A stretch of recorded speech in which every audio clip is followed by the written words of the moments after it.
going to start. That's a lot of people. No. I always love this. Awesome.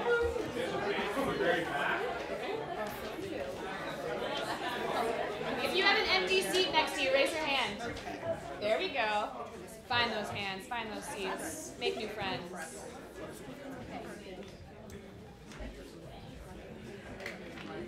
We're doing it, we're getting there. Awesome. Okay, so the first announcement is that this is the first workshop that we've ever sold out online ahead of time, so please give yourselves a round of applause for being so awesome.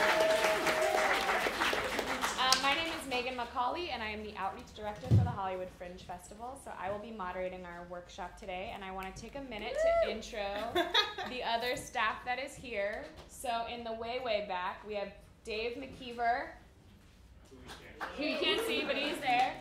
Up here with me is Stacy Jones-Hill. We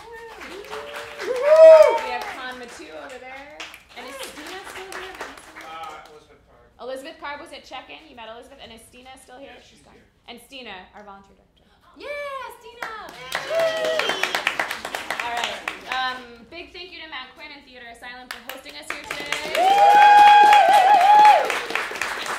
I'm going to make a couple quick announcements before we really get down into this. The first one, Michael from Backstage is here with an offer for Fringe participants. Michael, are you still here? Hi everybody, my name is Michael Kaufman. I'm from Backstage Magazine, and we're also online. If you don't know us, we love the Fringe, we love theater, we love the performing arts, and today I have a special promo code. If you still need to cast your production, you can post a casting notice for free. If you still need crew, you can post a notice for them. So come see me afterwards. I have the promo code on my business card. If I run out of business cards, I can do that whole thing where I write it down on a piece of paper. So happy to be here, and good luck with all your projects. Thanks. Awesome. Thank you, Michael. I also want to mention we do have a couple of panelists here who are doing meetups for different Fringe participants in the coming weeks. So Brandon will be moderating a workshop about how to make the most of your tech time, and Heidi will be doing a musical meetup for anyone who might be doing musical theater at the Fringe this year. So if you guys want more info about that, please do introduce yourselves after the workshop, and they will tell you all you'd like to know. We have a couple of deadlines coming up that are very important to know.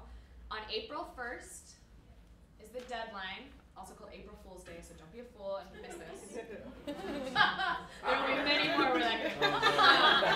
She's here all night, tip your waitresses. That's the registration closing deadline to be in the printed guide. So if you would like to be in the printed guide, which is a beautiful, many-colored booklet, register by April 1st.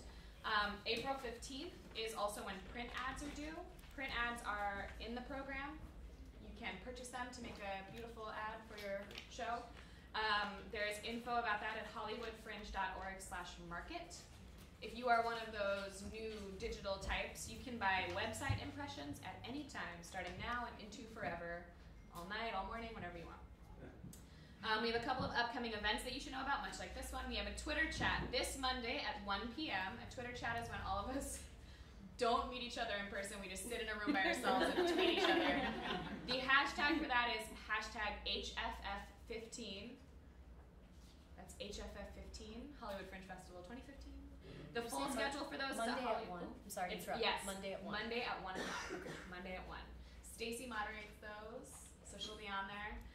The full schedule for that is at hollywoodfringe.org/blog. There are several different Twitter chats scheduled throughout the coming months. Some are in the evening, some are in the afternoon, so we're trying to work with everybody's schedules, get you all online and talking to each other. We are also starting office hours again. If there are any old timers here who remember when we used to do office hours, we will be doing them again. They are going to start in April, and they will be at different venues throughout Hollywood where we all get together at about 6 p.m. and we drink and we talk about Fringe. I'll be there every week. Our next workshop, which is like this, but with a different set of people except for us two, we'll still be here, is Saturday, April 18th. That's at 2:30 p.m. right back here, and we'll be talking about what to expect during the festival. Again, all this information will be online, so there's no test at the end of this. Tickets are going to go on sale for May 1st. Y'all can start raking in that ticketing revenue. And our final town hall, where we have been up talking to everyone in a loud and exciting fashion, is on May 9th. Also, we will be delivering to you very soon your participant packet. This is you'll get this via email, and it's all digital, but this is filled with marketing tips, discounts, info on how to maximize your show, what you need to know to make yourself as successful as possible. And that's about it for announcements. So the way that this is going to work is we're going to make everyone blindfolded. No, I'm kidding. The way that this works is we'll have about 60 minutes of discussion with our panelists here. Afterwards, we're going to do a Q&A. So you guys give us your cues. We'll give you our best days. And then afterwards, there's a mixer at Freeze, which is a lovely lounge bar place just over there behind the gas station. And they will be offering happy hour prices to Fringe participants. So it's a really nice opportunity. I know I'm being a little silly, but it's actually a great place to get to know other people who are working in the festival. The connections that you start making now are the ones that are going to really pay off when we hit June. So do go to the mixer, get a happy hour beverage, and meet some new friends. And remember, it's #HFF15. All right, so I'm going to ask my panelists now, starting with this one, to introduce themselves. Hi, my name is Les Kurkendaal, and I've been doing the Hollywood Fringe since the beginning. So which was in 2010. 2010. So 6 years. This will be my 6th Hollywood Fringe. I have been doing the Fringe circuit though since the year 2000. So it's good to be here. Hi, I'm Brandon Baruch. I have also been fringing since 2010. I'm also one of the Hollywood Fringe staff lighting designers. Cool. You won the awards last year. I was very successful with a production I did last year called No Homo that I wrote and produced. A little successful. Come on, kill everyone. Hi, my name is Heidi Powers. I started at Fringe in 2013 with my company, Bird Theatricals. I'm a writer-lyricist, but my specialty at Fringe is really marketing. I do mostly musicals here. Actually, only have done musicals here, what am I saying? And last year we won Best Musical for Browning's the Musical. We don't have a show in running this year, but I'm here to support and consult with other shows. So. Hi, my name is Gregory Crafts. I'm Managing Director of Theater Unleashed. I've been fringing since 2010. I've also been to taken shows that I've done here to New York and San Diego and their Fringe festivals. Yeah, big supporter of the festival. I'm a member of the Typical Leadership Council, so if you have questions about union stuff, you can ask me that too after this. And yeah, glad to be here. Hey, I'm Kyla Garcia, and I did my first Fringe in 2008 with the New York Fringe. I was part of a musical there. Very different experience than writing, starring, and producing in your own show, which I did at Fringe last year, my first time ever. And the LA Fringe is so lovely and welcoming and I love New York, I'm from the East Coast. But the energy here is unlike anything I've ever experienced in a Fringe. It is so amazing. So I don't have a show in the Fringe this year, but I'm really happy to be supporting. Hi, I'm Chris Farah. Thank you. I started in 2013 as well with Heidi. And I produced a show for 2 years. It's a character-based show, so it changes, there's different shows, one character. Her name is Fancy, she's a Southern prostitute, God bless. I thought I was gonna be the weird one out. I actually also I'm not doing Fancy this year at the Fringe because I gotta see what's happening. But I'm still hoping that I might want to act in something. I just might not want to produce. Anyway, but I'll talk to you about it. That's what I'm saying. Cast me is what I'm saying. If you need someone with an Irish accent, I've been feeling that recently. I don't know. But anyway, that's who I am. And I'm very open on Twitter. We're going to be talking about that. And you can always tweet me. And don't talk to me in real life, but I'm just kidding. You can do both. Thank you. All right. So I feel the ice is broken, but we like to start with a one-liner. The question for you guys is, what's the one thing that no one tells you about Fringe? I think this came from someone on Twitter, and if you're here, Take credit. The one thing no one tells you about Fringe, Les. You have to work. You have to spend the entire month of June on the grounds of the festival. Yeah, you have to stay present to the festival at all times before the month of June. You're all doing the right thing by being here right now. The more you're present, the better chance your show has of connecting with other shows, the better chance you have of connecting with other people. You got to pace yourself.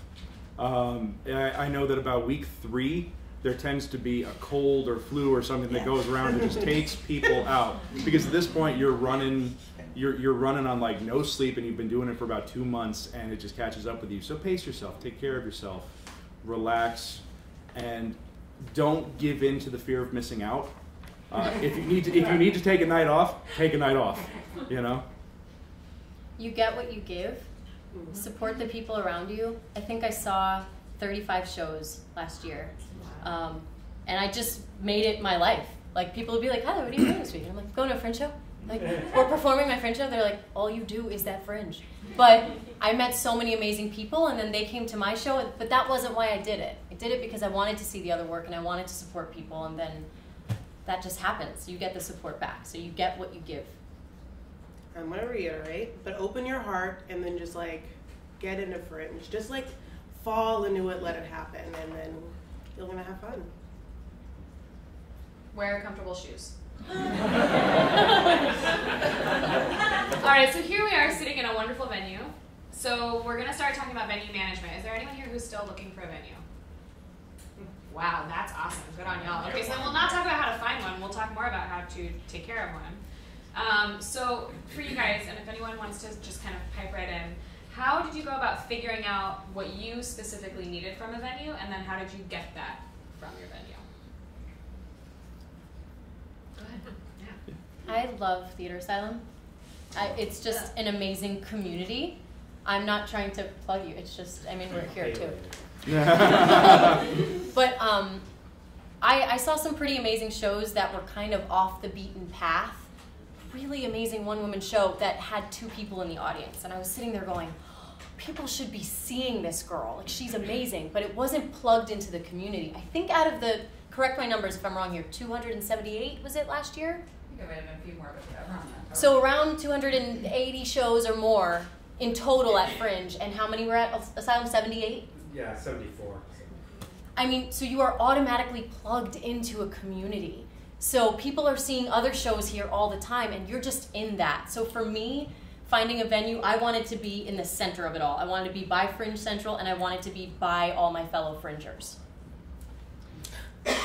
Now, I do a lot of other Fringes as well, and the one advantage that we have here in Hollywood as opposed to 90% of the other Fringes is when you do other Fringes, they give you a venue, they give you the times, and you get what you get, and you have no say-so whatsoever. The cool thing about this festival is you get to pick your venue, so you have a say in things, and I think that is just something great to take advantage of, because you know you do have a slight say. I guess it depends on your venue, but you do have a sense of control with how your festival goes and with your time slots and all of that stuff as well. So I would say keep that in mind too when you're looking for venues. Look for a venue that's actually going to work with you and not just throw things and times at you. Look for a venue that's going to give you at least a tiny bit of say. Do you have any tips for how to manage your relationship with your venue manager? How do you get what you need from them? And when you're in the process of the festival, maybe you have a manager who's got 70-something shows. How do you get what you need from them? I can speak to that. Go for it. I offer to help. I'd say I offer to volunteer my services.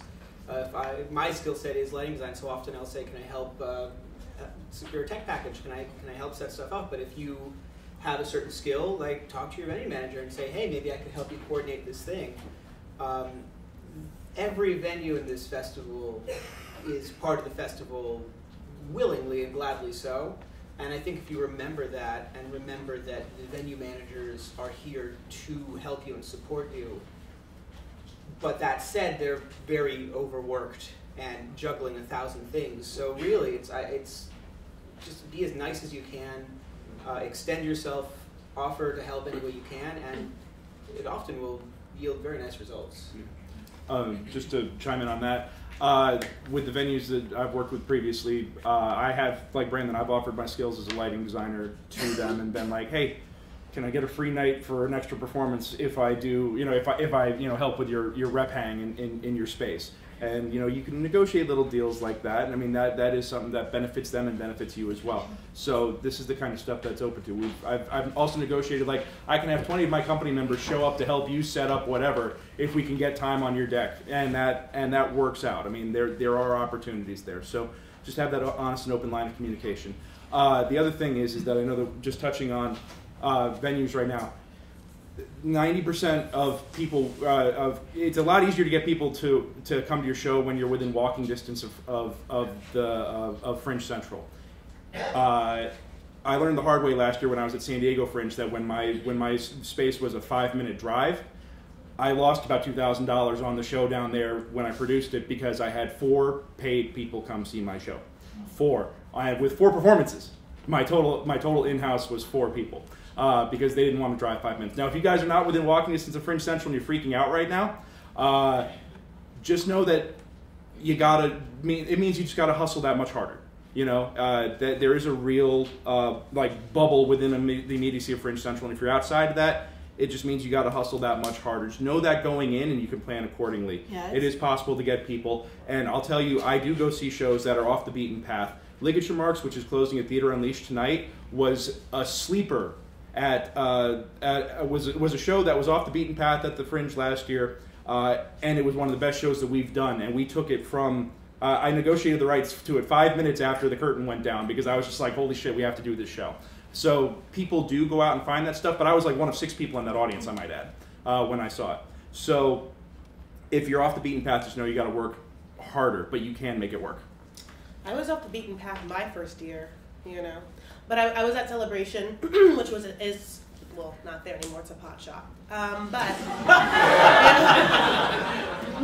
But it was, if you don't know Celebration, it's an amazing theater, and it's LGBT friendly, and my show is too. Blah blah blah. It was like a natural relationship, and I had one with that space as well. And I did lose some things, and I would just say your first year it would be easier. But at the same time, I feel like I had a foundation, and then when I came back the second year, I got a closer space, and it worked out for me. So everything happens for a reason, and you're supposed to be where you end up to be, and you can always make it work. And by hustling, I think what that means is just what you're doing now is being here and cementing relationships early on in the process, and you're gonna get people to come see your show. You're gonna see their show. Go see every person's show you can that at least makes sense to you.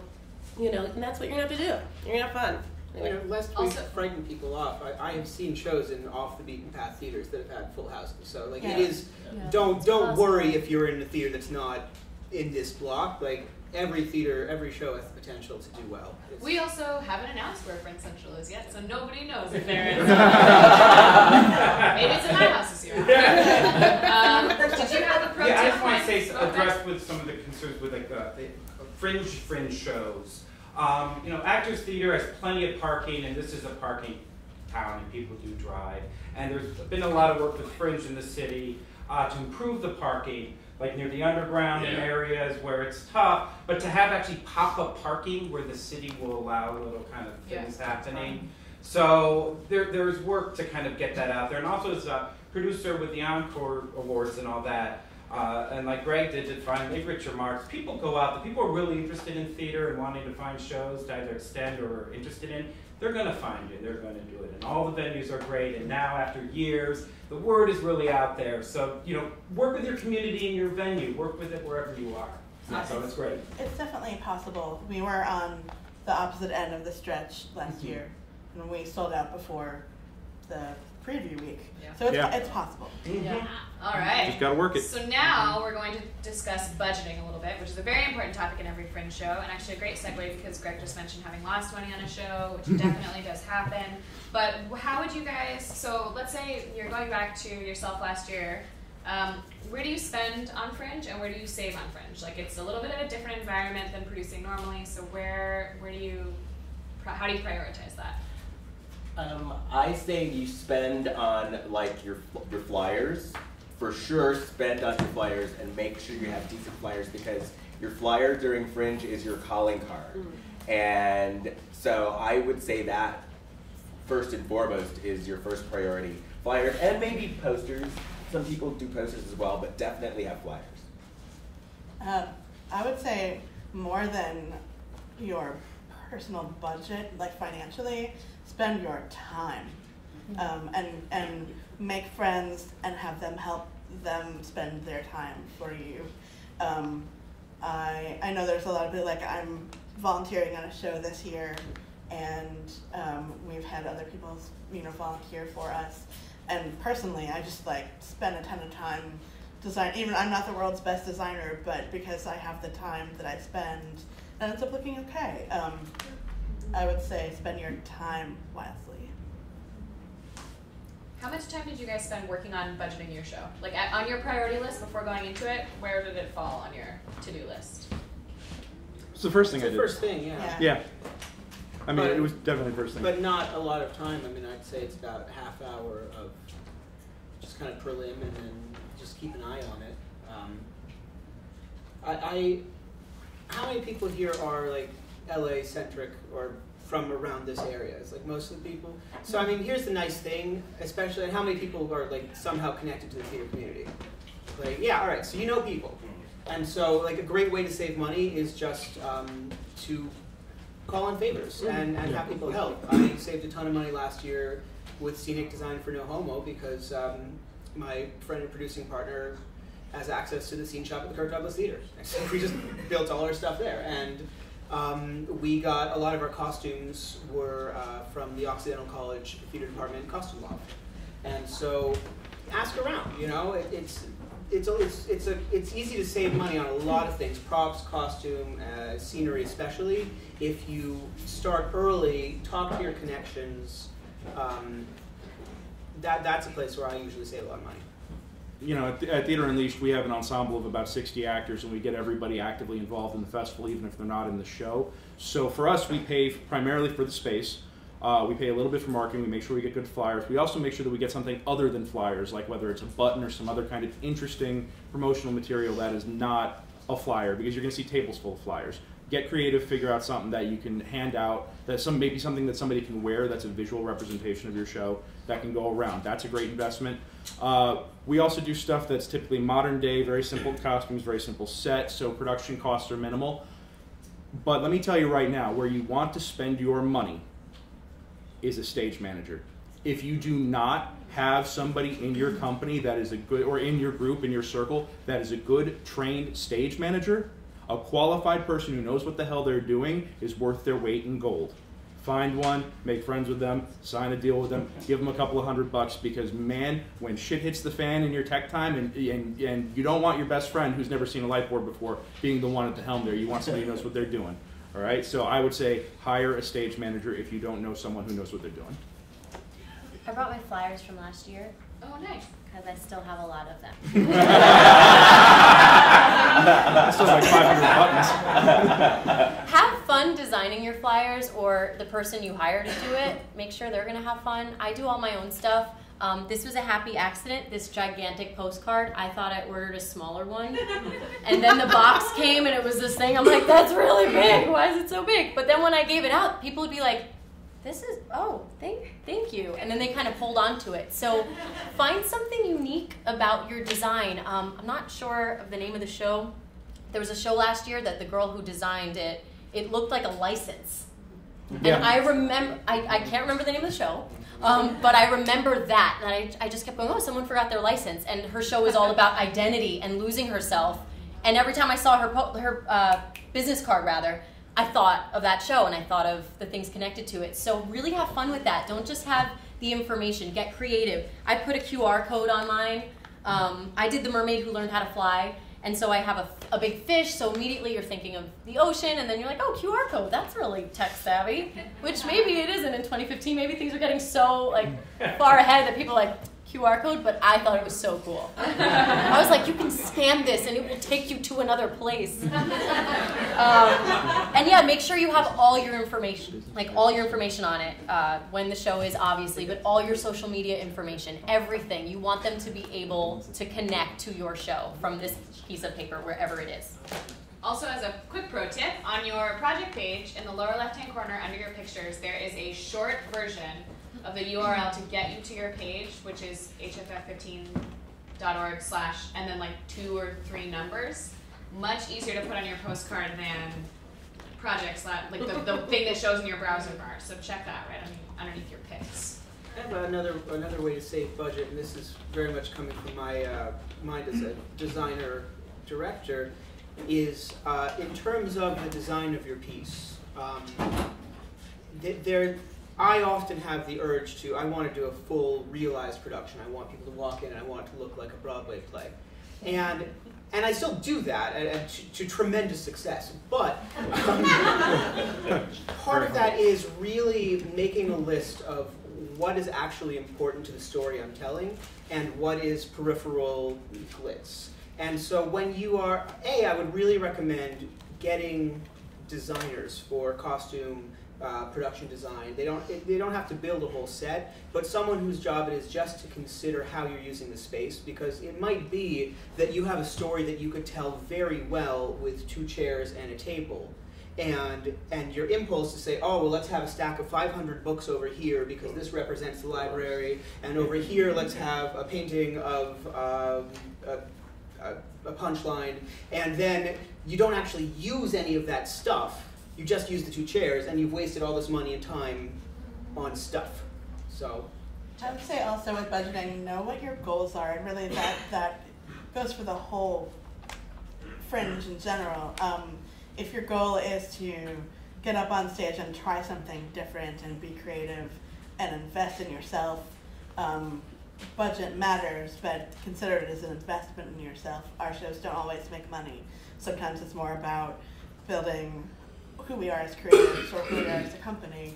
And if your goal is to break even, then do the math and figure out how many seats and how many seats you have to sell and stick to that. But always remember what your goals are. And for some, like, I'm going to actually put you on the spot. One of your goals when you do shows, because Les does solo performances, right, is to go tour them, correct? Right. So how do you budget for that type of goal? Well, since the cool thing is about being the solo show is whatever comes in, I keep. But my shows are very simple. So it's a storytelling show, so it's me on a bare stage telling the story, period. So I don't have a lot of overhead. I don't spend a lot at all. So literally for me, my budget literally just consists of, if it's here, the fees for the venue and for a tech person and for my my flyering and my advertising, and that's pretty much it. So for those with more robust budgets, when it comes to fundraising, how do you go beyond asking your friends and family for money and Kickstarter? What do you do outside of that? It was hard for me to answer the first question because I'm kind of like Heidi in the sense that first of all, I can spend all day long. I shouldn't be someone that's budget. I'll be honest, don't ever hire me to budget. I want to spend money on everything. I want every ad. I want it to be running all the time. You know me, I'm a nightmare. So everything is about not doing that or whatever, not just going broke or whatever. But I got, not that they paid me, but I would have hoped I tried to get them to pay me, but getting a sponsor, I got Pleasure Chest last year. They didn't actually end up giving me money. I wish they had, but they got me, beautiful gift cards I got to give out during the show, which was fun. In your programs, you can, if you want to try and get a business, if you have a connection to a business of any kind that can give you money to put your program, that would be amazing. Try and be creative about the theme of your show, and it goes back to merchandising and what you can do and being creative and how to market it. You can also use your brain to be creative and finding a different kind of source of funds. Especially if you can use a theme of your show. I don't know, a tie-in like that. That said, I have found that the most successful method of fundraising is really rich friends and family. Doesn't hurt. Brandon knows a different type of people than most of us. I don't have many, but I know people who do, and it sometimes takes a lot of searching. Start looking through people you know and people who know people you know. If you could get 1 or 2 big donations, it's a lot easier than 1,000 people throwing you 20 bucks. That's true. This isn't good advice at all. I don't know how it helps you. But unless you're sharing the numbers with rich people. Well, on a similar note, I think if this is your first production, maybe start small, catch people's eye and catch their interest, and the more work you do, the more you grow, the more likely you're going to bump into those people who are like, I really value what you're doing. Here's a little something to help you on your next project. 2010 at the first Fringe, Kickstarter was this new shiny thing, and it was really cool to have a Kickstarter, and man, my show got funded decently quickly. Nowadays, or 2011 till now, for about the month of, or from about April through the end of the festival, my Facebook feed is pretty much nothing but Kickstarters and Indiegogos, and it's I wind up ignoring a lot of them, to be honest with you. I mean, now you may want to go out and try that if you have a big circle of people that you haven't tapped in for fundraising before. Go for that. It's not a bad way to go about doing things. It can get you to your goal. But there's no reason why you can't have fun and be creative. In the past I've done auctions. I had a friend of mine to fund his show one year, sold website designs, or did headshot sessions and things like that, and that's how he fundraised. Was, hey, you give me $50 for my show, I'll do a headshot session for you. Bam. I've hosted karaoke parties in the past, and actually, there's a really kick-ass fundraiser coming up on March 28th. Not for me, I might add, but this is for the best of the Albuquerque Fringe show. They're doing a karaoke party at the Burbank Moose Lodge, and that's something that they're doing. Corey's here in the second row, and she's an awesome person, and I think you guys should all check her fundraiser out because it's an example of how to do it. So yeah, but get creative, get interesting, do something kooky, things that you wouldn't normally want or think about doing, but as a creative way to ask for money. Yeah. I tell this story every year because I really like it, but I came into the festival as a participant in 2010. I see you back there.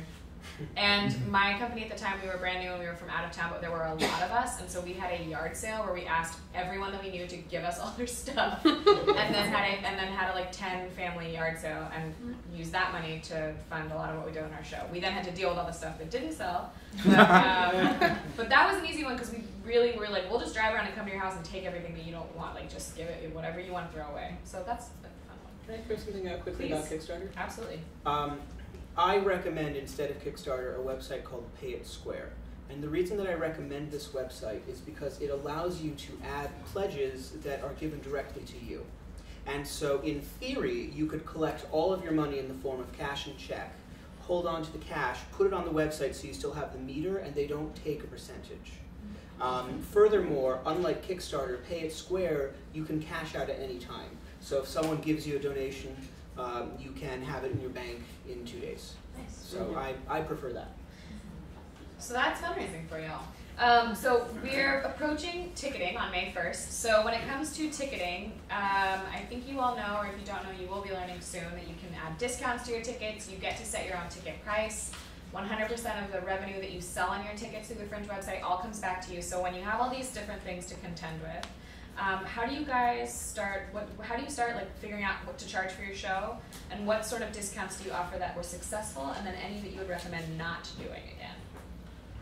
I think that my most successful discount was I do discounts for fellow artists, and that was definitely my most successful one, because part of it and part of marketing your show is getting other artists to see your show.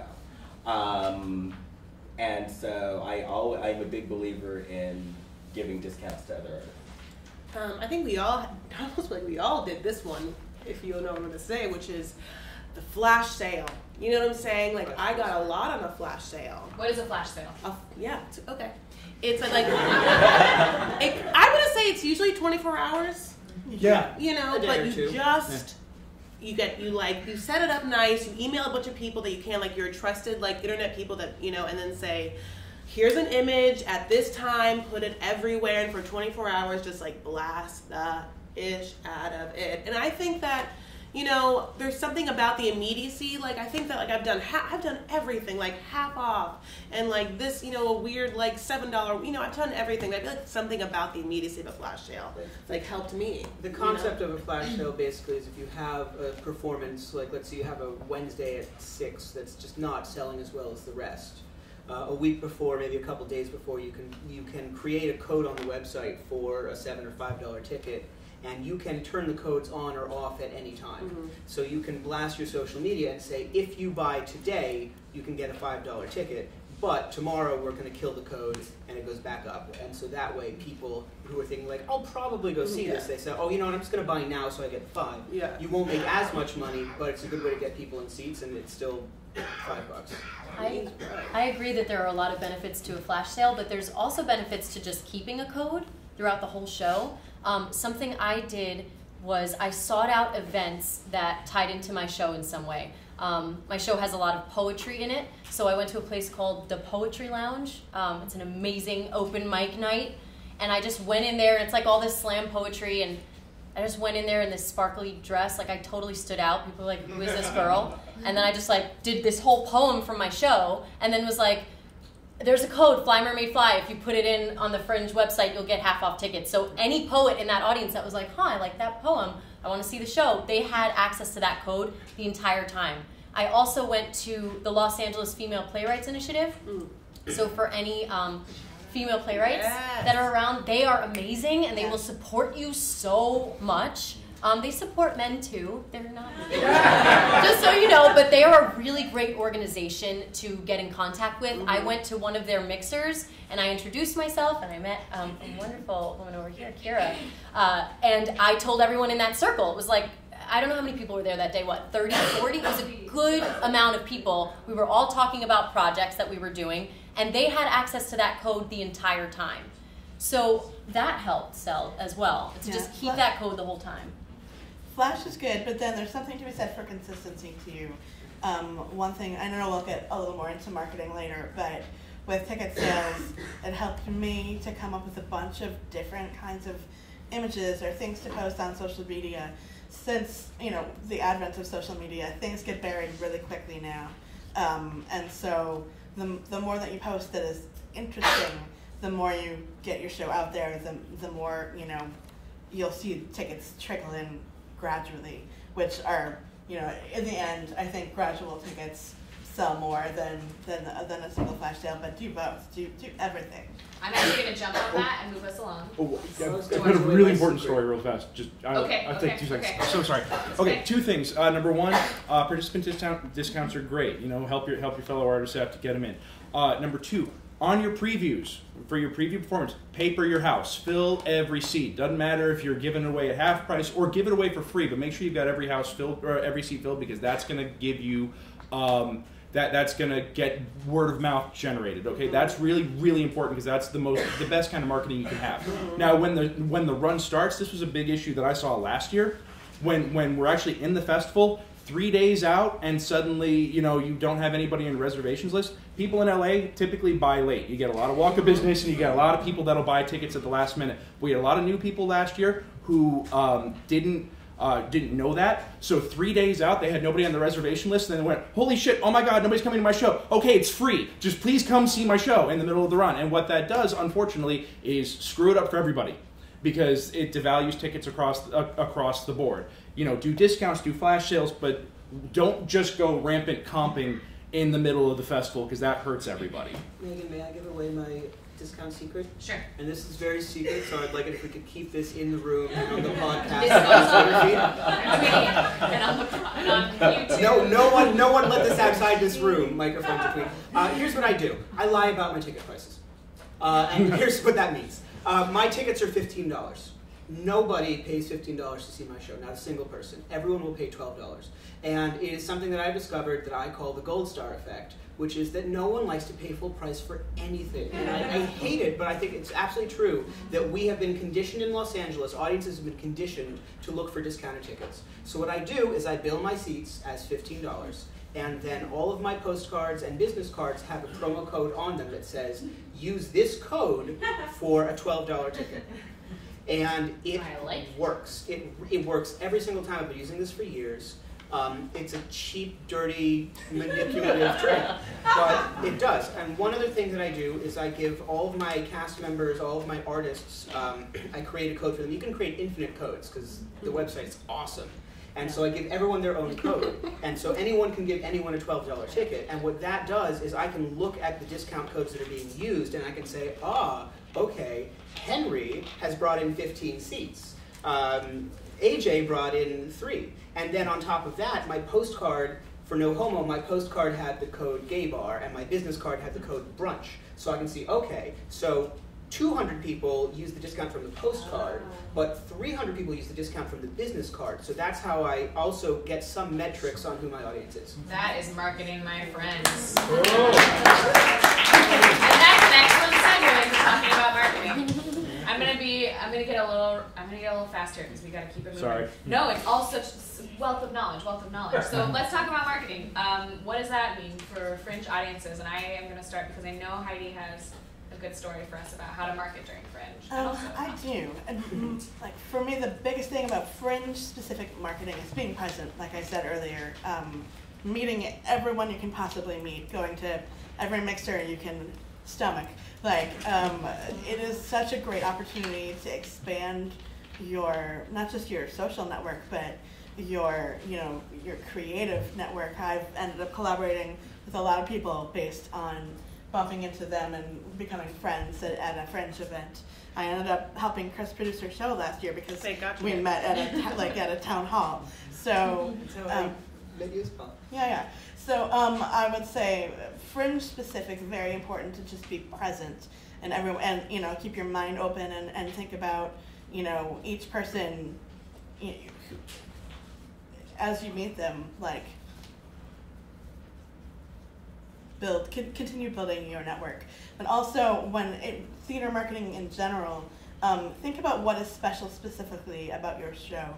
Every one of you doing a show has something that is new or different or special about it, and you have to dig down and find that thing that makes it unique. There was a show recently that they usually do Fringe shows, but they're not this year. They set it in a really fantastic, unusual place, and then they never told anyone about this until after the show opened. They managed to eventually get some articles out, but get out in front of the story. Tell your story. Tell what is special about your show up front, on your postcards, in your synopsis, in anything that you're doing. Make sure you're selling the most unique piece of it, because there's a lot of noise. There's a lot of other shows happening, and the more you are honest about what you're sharing and what you're creating, the better chance everyone has to really capture and understand that. I think this is your chance to be your CEO and brand your show. You know what I'm saying? I feel like, and it goes into the creative marketing and stuff like that. If you really get to the core of what your show is and what makes it special, it's the same shit that we do with celebrity or whatever it is, products or whatever. Make sure that you have a really good image. That's why it's important to have a postcard. Make sure your social media game is on tight. Make sure that you have hashtags and if your codes, make them fun. This is your chance to approach this stuff being super creative. And if you haven't produced before, that's the beauty of Fringe. Is you come in as an artist, maybe you haven't produced before, and you leave as an artist that's produced. And you understand parts of your creative process, I think, so much more, and it opens your mind in a way to think creatively about things that maybe you haven't been able to think about, or maybe it just hasn't happened for, I'm just talking, I guess, for myself. I hadn't produced before, and this is the stuff I got to do. But working with Heidi was opening my mind to so many things. I was yeah, of course, that's so smart. Why didn't you, we did YouTube campaigns, this woman is brilliant, but and talk to her if you can, but we did YouTube campaigns, little I did 3 commercials for my show. I did a series where my character reads pornographic novels, God bless, whatever, it's on YouTube. And, but there's so many fun things you can do that's basically for free. You know what I'm saying? So really open your mind and your heart. It's what I guess I'm going to say this is my mantra this year, but just to the things that this can really give your life and enrich your soul with, the knowledge and the relationships with. But Kyla, Okay. do you want to mention social on this? Because you had a really great moment about it. Yeah. So there's an artist in New York, a graffiti artist named Della Vega. I'm not sure if you guys are familiar with his stuff. And he's got this quote that says, "Become your dream."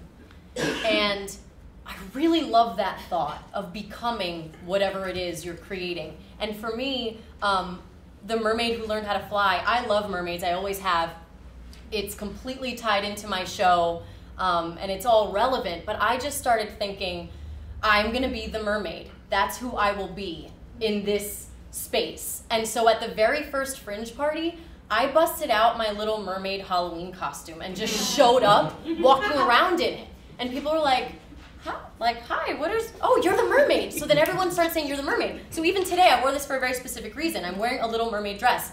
I actually own more Little Mermaid things now than I ever have in my entire life. Everyone... Brand yourself. Everyone gives it to me now, like more than when I was a kid. You know.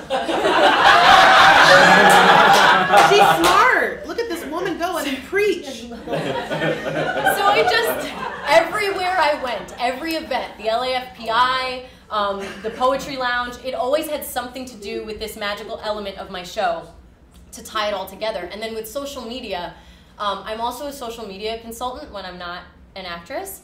And I love social media. I just love bringing people's attention to things that are important just about the world. And then when it comes to work I'm doing, I just love telling stories. So I always make it a fun story in some way.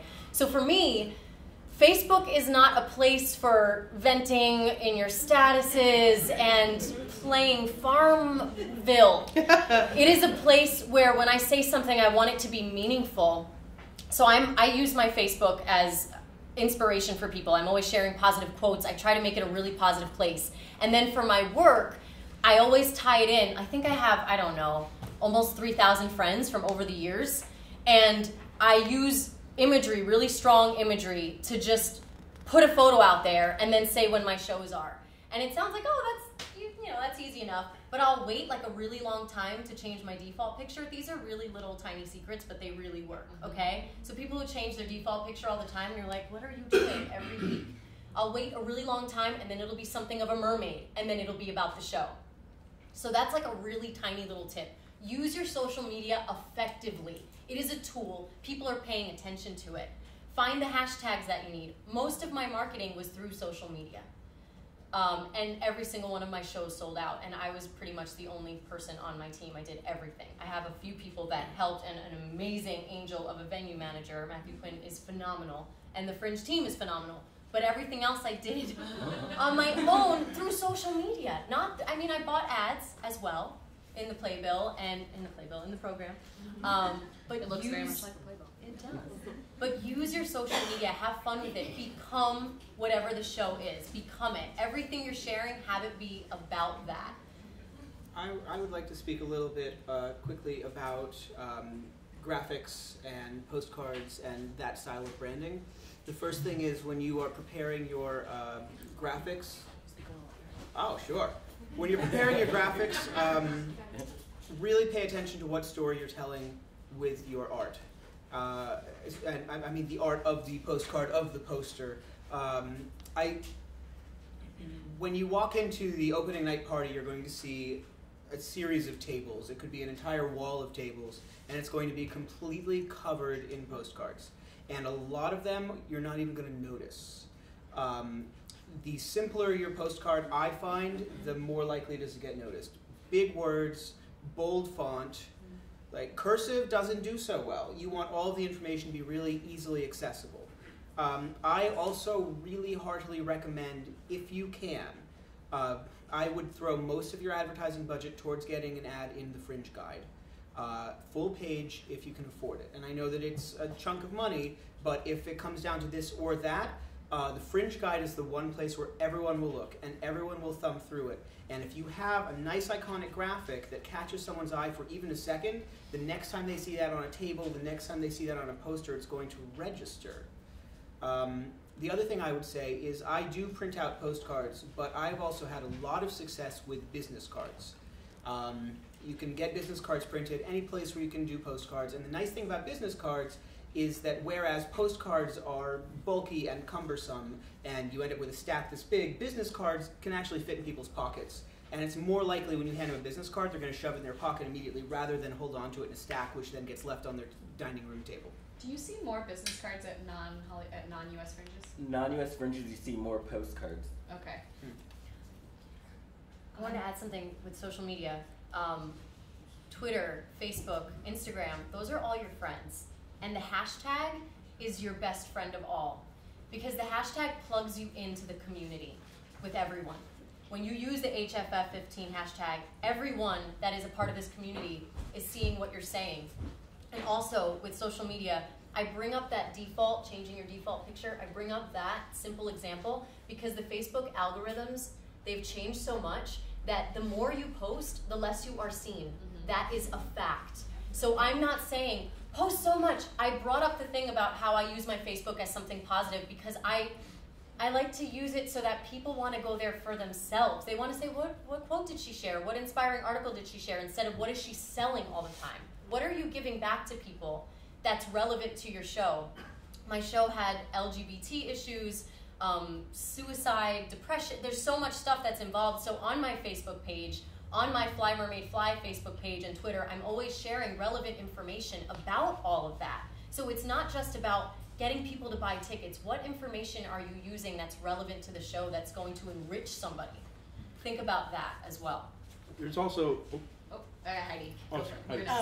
I would also say, if you're posting on social media, make sure you're posting things that are different, things that are specific, not the same information all the time, because that is sure to be buried or ignored. And I would say, outside of social media, and outside of the festival actually, consider your audience. Who would appreciate the show, who would be drawn to it, and seek those people out outside of the festival, because the Fringe will always bring other friends, and the more you're present to it, that's wonderful. But if you really want to sell more tickets, start looking outside of Fringe. We were lucky enough last year to have a show about the brony phenomenon, so we went straight to the Los Angeles brony community. Do you guys know what bronies are? Does anybody not know what a brony is? Tell them. It's a bro who loves cartoon ponies. It's a bro who loves cartoon ponies. And so we went to the bros who loved cartoon ponies. The year before, we did a show about vintage sitcom maids. So we went to like fan clubs who liked vintage things and retro things and TV. So find what is specific to your show and seek those people out. There are all kinds of meetup groups.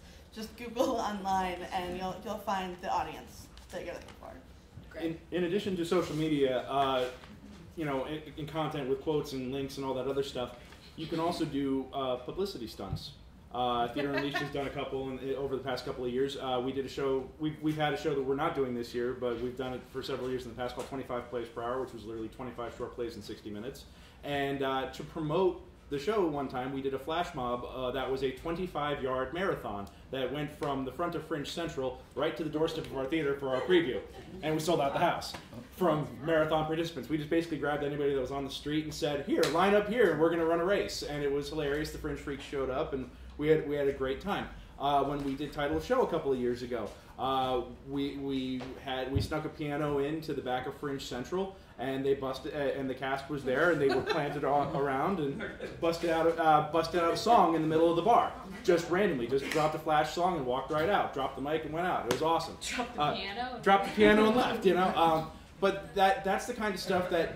Oh God, who was it that did that? There was a group that, I don't remember what their show was, but these guys were awesome because they actually stood out on Santa Monica Boulevard. It was Wet the Hippo. Wet the Hippo, yeah. And they read Moby Dick in its entirety, and they had a whole team just tag teaming it, and they just kept going. It was like 36 hours, but they kept going and read the whole thing out on the street. I was driving by 4 o'clock in the morning, and they were there reading to the homeless guys. It was incredible, but this is the kind of stuff that will get you noticed. This is the kind of stuff that you can do that's great social media content that's not, hey, come to my show. And it's fun, and it's interesting, and it's engaging, and it's a story that you can tell later on. So think about what kind of stories you want to create. As long as you are not being disruptive to someone else's performance. Yes. Or if it's something that you want to do in Fringe Central, ask us. Yeah. We very Which rarely will say no. Which Dave was great with us when I brought to him the idea about doing the song at Fringe Central. He was like, hell yeah, do it, and helped us set it up. So always make sure you're doing this properly. But it's fun to kind of make these little surprises and magical moments happen. And think about how that relates to your show. Yeah, I definitely agree with, like, if you have something in your show that has to do with special interests. For the past 2 years, my show had to do with my mom and her having dementia, and both years my show's completely sold out because I hit up the Alzheimer's Association and they sent people to my show. I was just at the Road Festival a couple of weeks ago, and it was kind of the same thing. There's a lot of hospices there, and someone came to see my show who worked in a hospice and proceeded to send her coworkers and people from just different hospices around the city. And once again, my shows were packed because of that. So definitely, if there's something in your show that you could tap into that, definitely do that. Is this the right category to talk about fringe ships? Yes. May I talk about fringe ships? Please, discuss the fringe ship. Hashtag fringe ship. After the registration deadline on April 1st, you will be able to see what other shows are at your venue. Some venues might be releasing it early. Look through it and see if there's anything thematically that might be similar to yours. Last year, I partnered with a lot of LGBT plays and various comedies. And there's a couple things that you want to do. One is, as Greg said, paper your house for your first show, which is go to people who you think might enjoy your thing based on what they're doing and give them comps to your first show and ask for comps to theirs. You might not make a cent off of your first show, but if two things happen, one, if your show is good, so make sure your show's good, and two, the people you invite, not joking. If the people who you invite enjoy it, they're going to be at Fringe Central and they're going to be talking, and someone's going to say, what did you see that you liked? Oh, well, I saw this thing. It was really funny. It was really poignant. It was really fucked up. I recommend it. And that kind of community, getting people talking about your show is the best way to build buzz. The other thing about fringe ships is this one you only want to choose, I'd say, 3 to 5 shows max, but you can do postcard swaps. I always have 1 to 3 other shows that I think my audience might enjoy, and I will put their postcards in my program, and likewise they will put my postcards in their programs. And some years I did the same show all the way through. Others I had different performances, have different people. That's a fun way to get things out there. You can also do announcements after your show. If you do a post show, you can say, thank you so much for coming. We'd like for you to also go check out our friends, this. Their info is on the back of your program. They're great, check them out. They do the same thing for you. That's a free way, minus whatever you spend on your postcards, but that's a way to create a more personal type of buzz. The more people are talking about your show in the festival, the more intrigue there will be, the more people will be inclined to check you out. Con just reminded me, we had a group one year that zombies was a heavy theme, and they had a bunch of characters in the play who were zombies, and they went and papered the line at the Hollywood Forever screenings in character, and also went to comic book stores dressed up as zombies. Very, very fun. We are getting really close to Q&A time, but we still have a couple things that we want to touch on, so bear with us while we do this. And maybe we can briefly touch on press and publicity. What are your thoughts? Do you need it? Do you not need it? What type do you need? Yes. You absolutely need it, and you're going to have to learn how to write a press release if you don't know how to write a press release. And I think press releases are really interesting, and God bless Heidi for doing mine last year. There's going to also be, there's going to be lists that come out, right? Like people's blog lists, like these are my fringe shows, top fringe shows I want to see, or this, this publication or whatever. And if you're on top of that, if you know someone who does that kind of thing, try and get your press release to their email. Try and hit up blogs that, either thematically have an interest in your show, or I guess, focus on fringe, in general, and try and get your name to them early. But let me just say this, if you don't get on a fringe list, don't worry about it, because, doesn't mean anything. That's what I would say. Heidi? A really easy trick to say is I had never done publicity before my first Fringe, and someone suggested this to me. Go to Bitter Lemons, excellent Los Angeles theater resource. read the reviews by the reviewers, find out who's reviewing shows that are like your show, and then send your press release just to them. Don't send it blind. Don't send it to people who only review musicals when you have a solo drama. Find the people who like what you're doing or who write about what you're doing and seek them out and write personally. The last thing they want is a form letter. Right, I saw you saw this show and this is similar, or you might find this unique about our show. Right, write to them directly, because there's a much better chance of developing a relationship with a critic or a newspaper if you're personal than if you're just papering. The LA Times is not going to see your show. Okay? It might not even see No one who I mean, if anyone from the LA Times is listening, please prove us wrong. Please, please. The LA Times saw our show once. Well, yeah, but I mean, here's the thing. A lot of the, Stage Raw, LA Weekly, these guys all do the best they can, but they've got staffs that are going to be stretched really thin. You may luck out and may get them, you may not, but those aren't the only games in town. Bloggers, bloggers, bloggers, bloggers, bloggers. Okay? Because here's the deal. Anybody that goes out and sees a lot of shows and writes a blog about it, they're kind of an authority. Why? Because they saw a whole bunch of what's going on, so therefore they know what's up. So do Heidi's trick about bitter lemons and invite people. A lot of the people that we get these days are bloggers. 5 years ago, it was Backstage, LA Times, LA Weekly. Now it's StageRaw.com and 6 other blogs. The other thing is that don't just go to theater blogs. My show last year dealt with high schoolers and had a lot of nerd themes, involved live action role playing, stuff like that. So I reached out to comic book blogs and comic book reviewers and managed to get them to come and check it out, and that tapped into a whole nother audience, because that's I got a D&D podcast came out and covered my show. So it's like, think about the themes of your show and reach out to the people who are the tastemakers and who are the movers and shakers in those communities and get them to come out and check your stuff. That's a great strategy right there, to tap into audiences you may not be able to reach readily. In terms of writing a press release, if you go to BroadwayWorld.com and look at another person's press release that you like, you can lift it. Take the format, change the words around. It's not. I don't think it matters if you. BroadwayWorld.com, Playbill.com, Bitter Lemons. Or even the Fringe site. You can see everyone else's press releases. Yeah. And obviously don't steal, don't take things verbatim, but you can kind of see the style, the way that the information is laid out. In the participant packet too, we have tips about press releases and how to deal with this.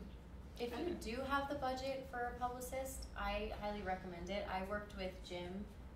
Jim Martica, yeah. Jim Martica, and he's he's amazing. TU's publicist. His rates are super affordable, and for me, I do have a background in publicity and with social media marketing, but because I was doing everything,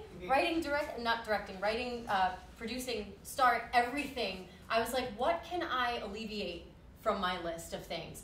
I'm just going to hire him and have him do the press release and send it out to everyone, and he got a really good amount of reviewers to come see me. So budget your time, too. Even if you can do a press release on your own, is that something you have the time for? And do you have the time to send it out to people and research it? What a beautiful segue into our topic next, which is time management. Yes.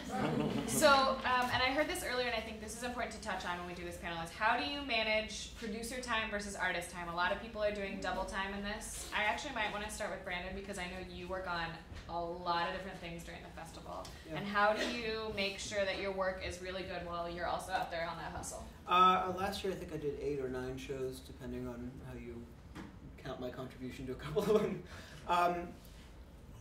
Really think about how much you need to do versus how much you want to do. And make a list of here's what has to happen, here's what I would like to happen, here's what would be fun to do but is a total waste of my time.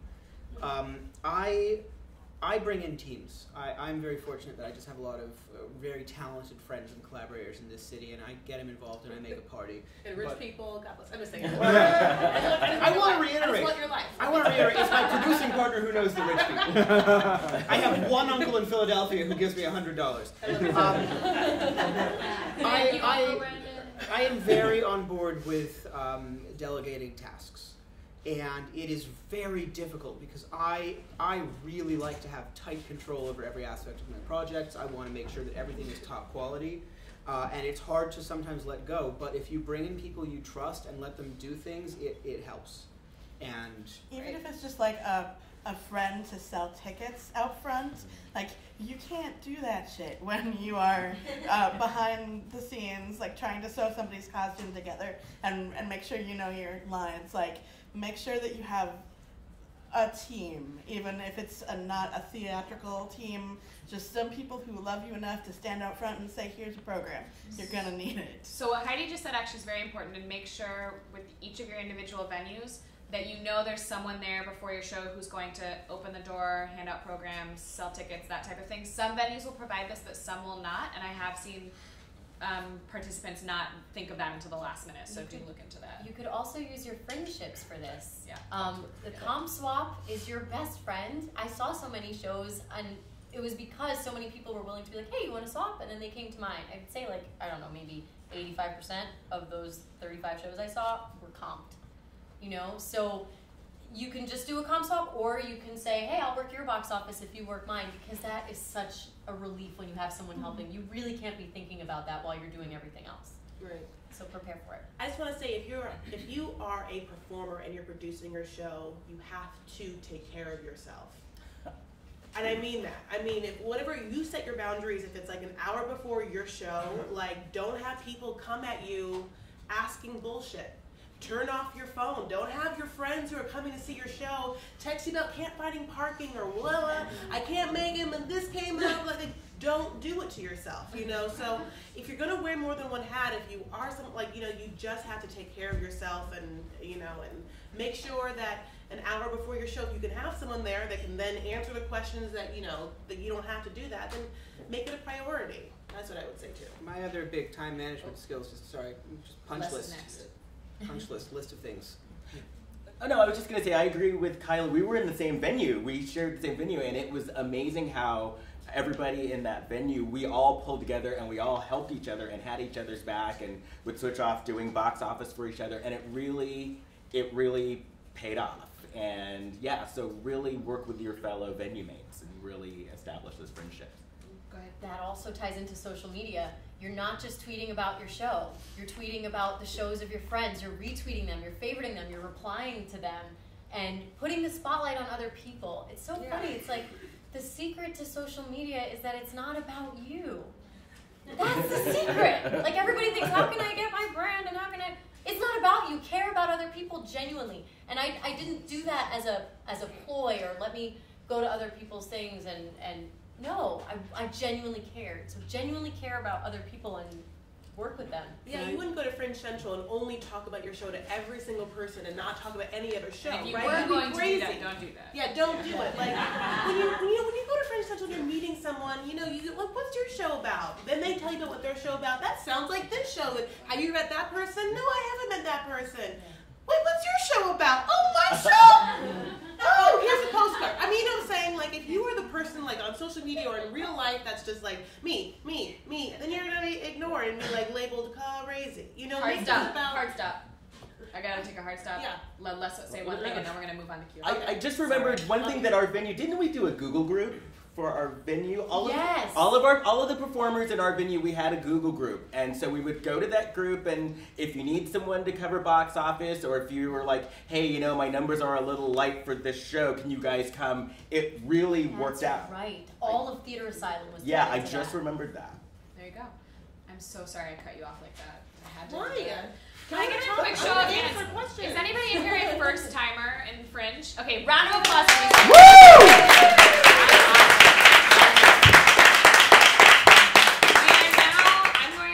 Do away with the last topic because I'm sure it will come up, which was obstacles. So if you guys really want detailed stories about obstacles, feel free to ask that. But I know that the Q&A is a very important part of this. So we are going to now do a Q&A. I am going to need your hands up if you have a question, and I will call on you. We'll do our best to get to everybody, and we'll try to move it fast. And yes, if you have to go, that's okay too. I'm going to start right here on the left. And when you do your question, stand up, announce your name and your show, and then go ahead and ask. Oh, okay. My name is Alexandria, and the show is Dark Voices, and I'm helping to co-produce, so we came to co-produce some things. So my question is for you, and it's extremely just simple. You said something about Fringe Guide. Is that separate from Bitter Lemons? Like, is that a separate place to advertise them? Yes, I'll answer that. The Fringe Guide is the publication that the Fringe Festival, publishes that has a list of all the different venues, all the different shows and everything. That's our unprinted guide. It is much like a playbill. It's how many pages was it last year? 128. 128 pages. It's a whole book. It's your festival Bible. Okay, How so many when copies? we get the packet that's sent out, it'll have information about placing there? You can actually, anytime, starting now, you can go to hollywoodfringe.org/market and you can buy the print ad today if you have your art and all that stuff ready. Yep. It's worth it. Yep. Yeah. Back there, the glasses. Yes. Oh, hi.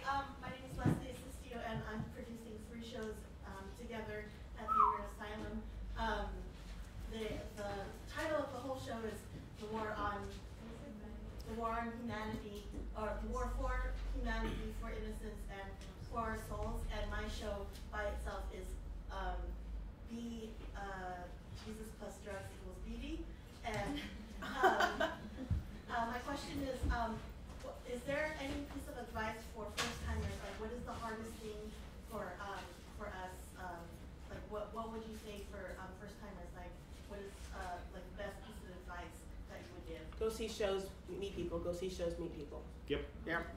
Kyla, do you have one? I would say have no expectations. I think it's really easy. I mean, everybody loves New Year's resolutions. We love expecting things. I'm going to be this is going to be this, my show's going to do this well. I think the most freeing thing in the world is not having expectations. Budget-wise and all that stuff, yes, you need to, just logically. But in terms of how your show's going to be received and all that, for me, I just wanted to tell my story. I had no expectations of anything. I just wanted, if one person was in the audience, I'd be happy, genuinely. So if you could have no expectations or try, that helps. My first Fringe changed my life, completely. It looks nothing like my life pre-Fringe. And that was because I came and I met people and those relationships developed. I would say the most important thing about your first Fringe is really to become a part of the community. Yeah, I'm a super skeptic atheist, but Fringe, Fringe is the most spiritual thing of my life. I call it my Burning Man. Hashtag Fringe is my Burning Man. If you are not having fun, figure out how to have fun, because Fringe is so fun. Next question. I'm going to go in the way back aisle. Yep, you right there. Go ahead. My name is Ursilia, and my show is Nurses and Hypochondriacs. A little louder, sorry. My name is Ursilia, and my show is Nurses and Hypochondriacs. You guys were talking about doing promo at Fringe Central, or who would we contact for doing stuff like that? If you want to stage an event type thing, or email support@hollywoodfringe.org. And there's also the cabaret. There is cabaret. That will come up at our next town hall, which we highly recommend you attend. Cabaret are little time slots at Fringe Central where you can do a little bit of promo and performance for your show, but those are not available quite yet because we haven't announced Fringe Central. You can also leave your postcards at Fringe Central and at other venues too to promote your show. Back corner. Hi, I'm Emily Hinker, and I'm doing a two-woman show with my twin sister Elizabeth, and it's called My Sister. And I'm sorry, I'm confused. What exactly is Fringe Central, and is there one right now? Okay. That's a really good question. Fringe Central is heaven on earth. No, well, I'll in let Meghan a answer. literal way, Fringe Central is a location that we open at the festival staff opens and manages. It is a social space that combines a bar and kind of a daily hangout space that has different hours based on the day of the week. It is not currently open. We will announce when it is when we announce it. Probably in the I'm being intentionally vague, but we will announce in the coming weeks. It'll be in newsletters as well as announced at events like this once it's public information. It's a good place to come and meet people. It's usually centrally located right in the middle, so everyone can come and hang out there. It's a place to get drinks. We do events there, cabaret performances. It's like our clubhouse, basically. It's the heart of the festival. It's the heart of the Check festival. in at least once a day. I have a question about the sort of awards stuff, like who judges, who comes, how do you get people to your show? Is it somebody you lobby, or is it, I've only seen the lobbying backfire. Actually, I'm going to let Stacey handle awards. Go ahead. There are two different kinds of awards. Okay. There are sponsored awards, and there are community awards, which we call the Freaks. That's Okay. like Brandon won Top of the Fringe last year, which is. I did not. I Oh, won you everything did? but Top of the Fringe. Yeah. Sorry, yeah. Yeah, you won the best in category for your category.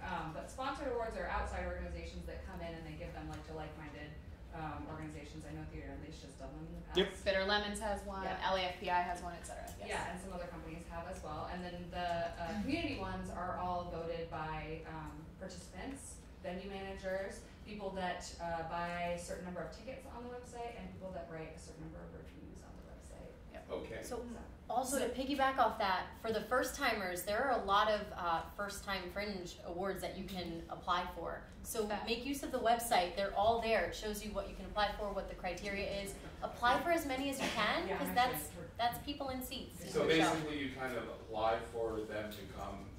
Or see they, your or show. they reach out to you if they Right. say, like, we're hoping to give awards for musicals because we do musicals this year. And so we'll be reaching out to all of the musicals. And so sometimes they reach out to you, sometimes it's the other way around. As for the record, the Fringe staff organization does not give out any awards. We don't give any awards. No, I was just or the wondering, festival you know, doesn't do it. how to be proactive and Got it. We'll be not announcing get to the like end of the Fringe list to be of like, that. hey, how Sure. come nobody saw, you know what I mean? Sure. Did you have something about award? Are we gonna next question? Okay. Yes. Okay. Right here in the front. Yep. I'm Emily Dallon. I wrote and am acting in Spider Apocalypse, a low-budget horror film for the stage. I like my title. You've given a lot of really good advice about things we should do, but especially for first-timers, which my entire team is. What first-time mistake should we be avoiding? What things should we not do? Go. Have you ever produced before, outside of here? I've associate produced at my theater company. Which company? Sacred Fools. Love those guys. Absolutely filthy. That was an amazing show. That's what I associate produced. Hell yeah. So here's the thing, guys. This is going to be, as a producer, this is going to be an incredibly stressful situation.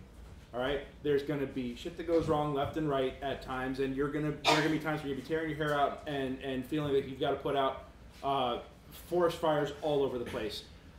Don't lose your cool. Don't be a jerk to other people. No jerks. That's the biggest thing, because that's the quickest way to burn all the bridges that you're working on establishing. That's the best piece of advice I can give you, is no jerks. It sounds so easy, but it's so true. It's so, and don't lose your temper. I've seen it happen, and you know, I've been that guy having the quiet freak out in the corner with my team. But don't ever let anybody else, see you sweat or bleed. Just keep your composure, especially around the other shows. And be polite. Just say start your show when you're going to start your show, because people schedule the shows. You know what I'm saying? So this is what I would do for you. Listen, I'm no saint, but if you think there's a possibility that you might need to start a little late because of parking, you want to do it, build it into the time of your show. You know what I'm saying? Like, don't have an hour show and then get out an hour and 5 minutes, because people will just walk out and it'll be super awkward, and they have to because they bought a ticket to like the show that's like happening 5 minutes away. I had to walk out of a show last year because I had another show scheduled. I hated doing it, but stick to your time. It happened a lot last year where shows ran long. Don't start late, don't run long, because it sucks for your audience. It's rude And to also, them. as a past venue manager, don't bring 3-bedroom house full of props like he was talking about. You don't need it for a Fringe show. It just interferes with your changeover time. The rack of books and the this and the that. And, or the buy more pictures and- changeover time. Right. We had the opportunity to buy a bigger slot than our show was because we had 12 people in it. And it's hard to be able to move 12 people in 10 minutes. So we bought an extra half hour so we'd have 15 minutes on either side. You can talk to your venue if that's a possibility. My advice, as your friend and colleague, is don't overthink it. Because this is not a Sacred Fools production, this is a Fringe production. And so especially when you come from a place, and I bet a lot of people here have done sizable productions of various scales, when you come from a place where you're used to doing a certain size production, you get into the mindset that everything has to be done at this level. So really start from scratch and think about, like, what do I actually need here? Because you could be wasting a lot of energy on completely unnecessary elements of your production. Next, go. Okay. Right there on the side. Hi, I'm Linda with the Others Theater Company. We did Consider the Night last year. We're doing Smile Baby this year about street harassment. So, wanted to reach out to you guys really fast because you guys talk about all these awesome free ways to promote your shows, and I'm curious about how do you, for ones that are more time heavy, like doing random stuff in the street or YouTube commercials, it's such an awesome idea. how do you make sure it's worth your time? Like, how do you make sure you have the followers or get people to see those things so that you're not spending all this time into something that really only gets a handful of looks at? You know, you can do things where, you know, you say tweet the first 5 people who tweet this link of this commercial gets free tickets. You know, there's so many ways of like enticing people. I mean, you can be dirty. Tag people. Tag everyone's involved in your production in that commercial on Facebook, so that I mean, I've paid for posts. I'm not above it. If you think I am, everybody I'm pays not. for posts. Yeah. I'll pay for anything, you know. But that's weird. But I would say if there's something you've sunk a lot of time into, sink the equal amount of resources spreading it around. So have a core group of people who believe in what you're doing, who will share it for you, and that will start. Yeah. I would also say, and this is true with marketing anything, is it something you can use more than once? How many different ways can you use it and share it? Those are good things to think about when budgeting your resources. Next question. Back center, gentlemen, yes, yeah.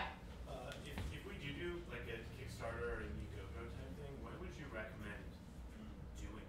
Right now. No. All right, next question. I have 2 questions. Do I need a separate website for my show, and what do I pay my actors? My name's Wendy Hawkins, by the way, and I'm doing a show called That Shitty Sweater. Would you recommend a separate website for your show? If you have the time and resources, yes. If it's something that you can set up in a day, it's like $15 to get a domain. The Hollywood Fringe website is fantastic. It has a nice short link. You can do everything through it. So don't stress. I use my link with the Hollywood Fringe website for everything. And honestly, from a social media perspective, Facebook pages are much better than websites because that's engagement. Yeah. I've produced original works that I wrote, and that these have gone on to have a life beyond that. So I actually created websites for the individual plays. One of them got published by Samuel French after it was done here at the Fringe. So that now has its own website and its own presence. So if it's something that's going to have a life beyond this, make the investment. Great. Well, the second question, budgeting for actors. That's tricky. I love 99.org. Chat with me afterwards and I can give you some insight on that. Yeah. We've done all equity. Hold on. Yeah, Heidi, do you want to say? We've always paid our actors on equity scale, but for the it's sticky right now. But we always try to pay because I think it helps to foster the fact that they're giving their time to you. I will throw the converse. I have never paid my actors. This is true. I have never paid my actors, and I have offered them money out of the back end.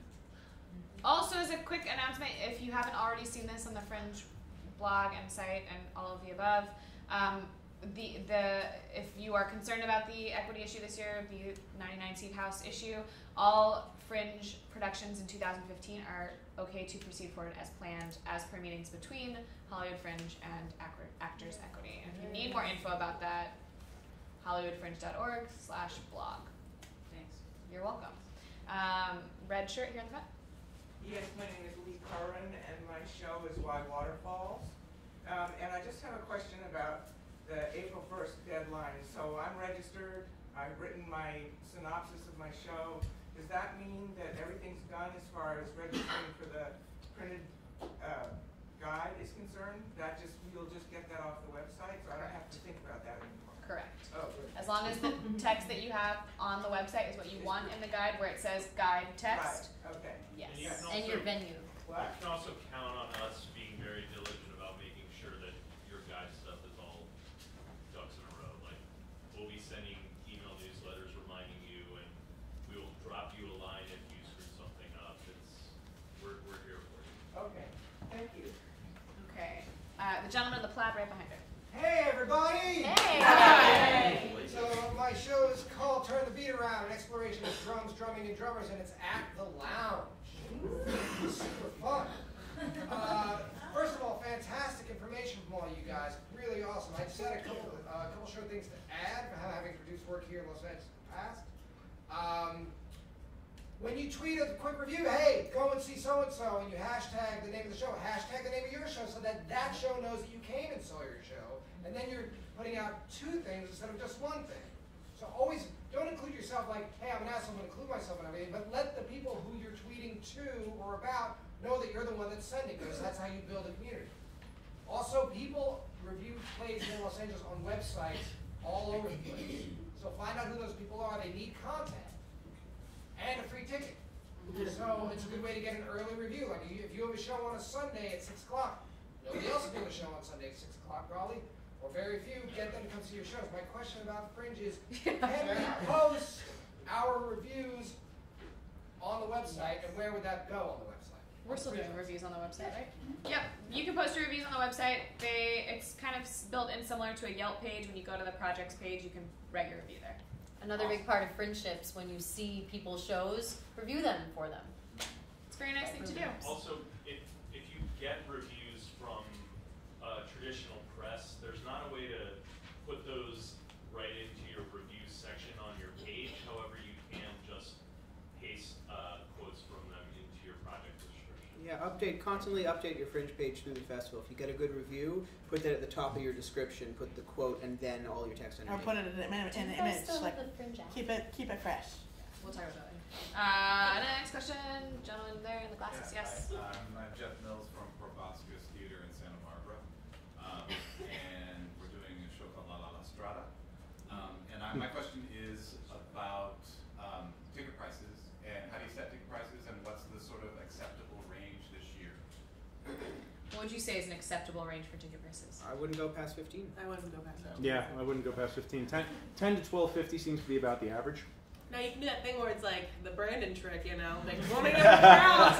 You know, why wouldn't you? Because then if they come to the door, you don't have change. They don't, they just give you a 20. It's actually like 15 on the website. You set your ticket price on your project page, and if you have a question about how to do that specifically, do email us at support@hollywoodfringe.org, and we'll definitely help you out. Oh, and if you do the Brandon trick, The upper range is $15. That's pretty much. Yeah. If you do the Brandon trick about discounts, tell your box office it's online only. If they walk up, they don't get to use the discount. That's where you're making your extra $3. Next question, down here in front. Yes, I'm Robin Walsh. I'm doing The Devil You Say, a 45-minute puppet soliloquy. Ooh. And my question is there going to be in one of these Twitter chats or another thing like this just about social media, because some of us really hate it, but we know it's useful, and so we don't have a lot of following. Like, is there going to be one specifically for that? Because that keeps coming up every single time. Thank you. Well, yes, we are going to address that in the first Twitter chat, is sort of like basics of how to deal with Twitter. I don't think that I'm the greatest, most expert person at Twitter either, so I think there's always something to be learned. Will there be instructions on how to get to the Twitter chat for people who don't know how to Twitter? You go to twitter.com, make an account, and then search for the number sign, the pound sign, HFF15, and then you will be able to see all the tweets that people have made around that conversation. And follow Hollywood It's just including Fringe. that little thing, and then you can see everything. Who here is good at Twitter? Raise your hand. Okay, those are people that you should definitely chat to. Practice. Practice now. Also, like when I started using Twitter, which I now love using, I Googled like how do I do it, like, and then read it. Like they're really easy step by step. I did it in 1980s. Yeah. The internet was just starting, and then Yeah. I It's hybrid new it. now. It's different now. It's changed. Next question. Hi, I'm Laura. I'm also doing a show called How to Hate Yourself. It's hilarious. Once you see it, you'll never be sad again. It's at the Lounge Theater. My question is, you had a great mention of do posters, like, as possibly as a different thing. Where would those go? Your house. Okay. Start going hands. At Fringe Central, wherever that ends up being, I know. There will be a wall. There will be a wall where you could put posters. Some venues, not all, some venues will allow you to put up posters. Some restaurants around town in the walking distance will allow you to put up posters. What would be a reasonable amount of posters to purchase if you were going to do it? 10. 25 total. What would be you might have to order 50 or something, No, right? no, why? No, you can go to a print shop and get them for like $1. Oh, I don't. Like, 10 to 25 was the range. Okay, actually on that same topic, you guys, how many like flyers would be it? Where would you start? Where would you start? Okay. We typically get a box of 2,500. You know, I mean, but I've got an ensemble of like 60 actors. And then and you have an ensemble of 16. Kyla, you had a one-woman show and you didn't have It was any? just me and I had 1,000. That is why I still have some. But then you can also use old ones and you can get little labels and put new information and you can use them forever. Do you do that too? Yeah, So important distinction based on type of show, guys. I go the other way. I underbuy, and then I use gotprint.com, which has a fast enough turnover that I usually start with 1,000, and if I see they're starting to go really fast, I just put in another order for another 1,000. Just a warning with flyers and posters in general, this goes through the venues, but avoid putting them in public places, postcards or anything around the city. The city will find them, they'll send it to the venue with a $300 to $400 fine. So it happens every year, one or two get it, and the venue will then come after you, so don't, you think it's, just this one postcard, we got it for one postcard on Sunset Boulevard. So avoid mass printings and just randomly putting them up. But places you can put them Yes. are like things in your life. Like, are you a person that goes to Soul Cycle? Like, maybe they'll let you put a poster there, like, or a postcard, like you know, like there's things in your life. There's actual relationships that you built. Like Starbucks always has like a little thing in West Hollywood. I mean, like I get my nails done at a salon. I put my postcards at that nail salon. They couldn't say no. I'm a paying customer every week. You know what I'm saying? There you go. Next question. And Yep. Hi, I am Virgin User Hollywood girl Kelly D'Angelo, and I am producing the Count of Monte Cristo musical at the Lounge. And my question is predominantly for people who have had larger casts. It seems like you hustled really hard with your Little Mermaid one, but for people who have larger casts, before you even have your actors, kind of what can you expect from them, and will they be fully incorporated, or do you just use them for their craft, or do you ask them like, hey, this is a Fringe show, can you help out also with Everybody should market. If actors want people to see them, then they got to be a part of the marketing solution as well. Everybody that's a part of your team, whether it's your actors, your producers, your designers, your stage managers, everybody that's on your show should have a part. Feel responsibility in helping get the word out, because they're all putting so much time and energy and effort into this work. They're going to want people to see it. So marketing should never just fall onto one or two sets of shoulders. It should be the whole team effort. Especially at Fringe, we go into it immediately with an attitude of this is a group event and we are doing this as a group. So we as a group came to the opening party. We as a group went to other people's shows together. The more you can get them involved, the better. I've seen some groups create group T-shirts and then they all wear them together as well. Cute. So joint efforts. Yeah. Next question. I'm going to do someone new because I got one for you guys already. Right here in the front. Yep. Yeah, I'm Jim Hanna. I'm doing the 7th annual one-man show World Championships right here in this theater. It's a comedy, it's a spoof. Did you create your own press contact list, or did Fringe have a resource? Or were you just sort of on your own, just randomly picking out reviewers and figuring out how to invite press people? Bitter Lemons. Pardon me? Bitter Lemons. Go to bitterlemons.com. But you curated your own list? There Yes. was not a master list from Fringe or anything, correct? No, we want to do like an opt-in thing so that press can opt in to get, but it's a lot of contacts Sure. to have them. Cool, thanks. Front corner, yep. Hello, my name is Felicia Monteith, and I'm doing a one-woman sketch comedy talk show at the Hudson called the Miranda King George Show. Thank you very much. My question is, taking it all in, for the press and for comps and for tickets for cast directors and all the stuff that I've made relationships and passed out. I'm one of those people that doesn't like to be on the internets or the Twitters or any of that business because I had a stalker and I finally shook that crazy hole. So I'm just saying, I just don't want to be found again. However, how do you get press or those people to contact you to say, hey, I do want to come see your show and I want to come in? It's not like, You create a Gmail account, which is the name of your show at gmail.com, and you use that as the official press contact and on the Fringe site and anywhere else you want people to contact you. And so how do you know that that person isn't just like, not just pointing you out, like you? Oh, like how do you Oh, okay. how do you With vet the press? How do you vet the press? Accredited press. Oh, yeah. accredited press, and then there are people who are casting directors who come. I mean, like I know something, they'll call me, fine, I'll let you in. But if it's somebody that I passed out an audition and stuff, and I'm like, There's a press process built into the website. So we will accredit people, and then once we do that on the website, their profile, like their account, will allow them to request press through the website to your website. So if you email them outside the website and say, like, if you get accredited or if you already are or whatever on the website, then you can request free press tickets to my show. So that's for press, but that's the email. You're talking about casting directors too. There's two things you're talking about. Yeah, industry comps. Industry comps. You're gonna have to do some Google searching, girl. Like if you get a casting director that says I'm so and so, Google that person and see like IMDb that person and see if they really cast Blobbity Blue or whatever it is. So you're saying they should put the Gmail thing there and have them say, oh, all your social media doesn't have to have your name on it. Yeah, like you can have your Twitter show for a Facebook page and exactly. Your Twitter handle doesn't have to be your name. Yeah.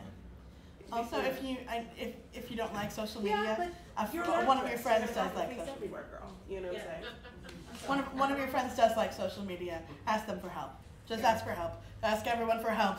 Like this is the time to do it. All right, second row. Yes, ma'am. Hi, my name is Kay Benjamin. My show is Journey to Myself. It's about a woman with multiple personalities, which is me. And it just occurred to me this is the first thing we've all agreed on is to do the Fringe. That's amazing.